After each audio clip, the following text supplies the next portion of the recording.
আমার নবীর সুন্নতকে ভালোবাসার কারণে, আমার নবীর সুন্নতকে মহাব্বত করার কারণে আমি আল্লাহ পাক রব্বুল আলামিন তাদের উপর রাজি হয়ে গেছি। শুধু তাদের উপর রাজি হই নাই, ওই ব্যক্তিগুলা আমি নবীর উপর রাজি হয়ে গেছে, বলি সুবহানাল্লাহ। অথচ আজকে মুসলমানরা দেখা যায় আল্লাহর নবীর ভালোবাসা নাই, ইমানদার দাবি করে নবীর সুন্নতের ভালোবাসে না। নবীর সুন্নতের ভালোবাসলেও নবীকে যদি অপমাননা করে তাহলে তারা প্রতিবাদ করে না। আজকে এই মাহফিলের প্যান্ডেল থেকে আমি আপনাদেরকে জানিয়ে দিতে চাই, আজকের এই তাফসিরুল কোরআন মাহফিল থেকে জানিয়ে দিতে চাই, এই বাংলার জমিনের মধ্যে আল্লাহকে নিয়ে কেউ যদি কটূক্তি করে, রাসূলকে নিয়ে কেউ যদি কটূক্তি করে, আমার কোরআনকে নিয়ে কেউ যদি কটূক্তি করে, এই বাংলার জমিনে তাদেরকে থাকতে দেওয়া হবে না, হবে না, হবে না। কথা বলেন ঠিক কিনা ভাইরা আমার? তুমি নবীর উম্মত দাবি করো, সুন্নাহ মানো না, দিন দুঃখী না খেয়ে মরে খবর রাখো না, তুমি সুদ খেয়েও অবিচার করো সাজিয়া প্রধান।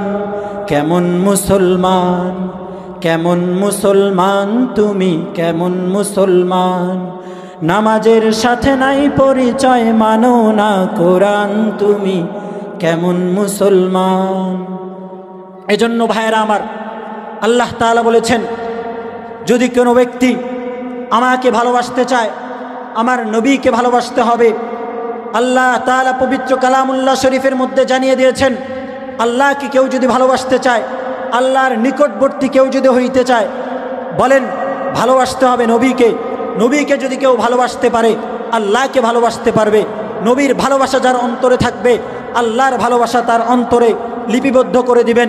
নবীকে ভালোবাসা লাগবে, তাহলেই আল্লাহকে ভালোবাসা যাবে। নবীর সুন্নতকে আঁকড়ায় ধরা লাগবে, তাহলেই আল্লাহকে চেনা যাবে।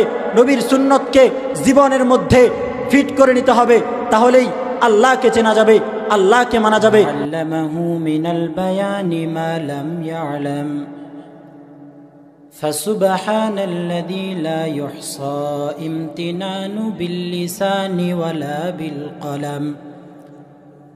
وبعد فأعوذ بالله من الشيطان الرجيم. بسم الله الرحمن الرحيم. يا أيها الذين آمنوا أطيعوا الله وأطيعوا الرسول وأولي الأمر منكم. وقال النبي صلى الله عليه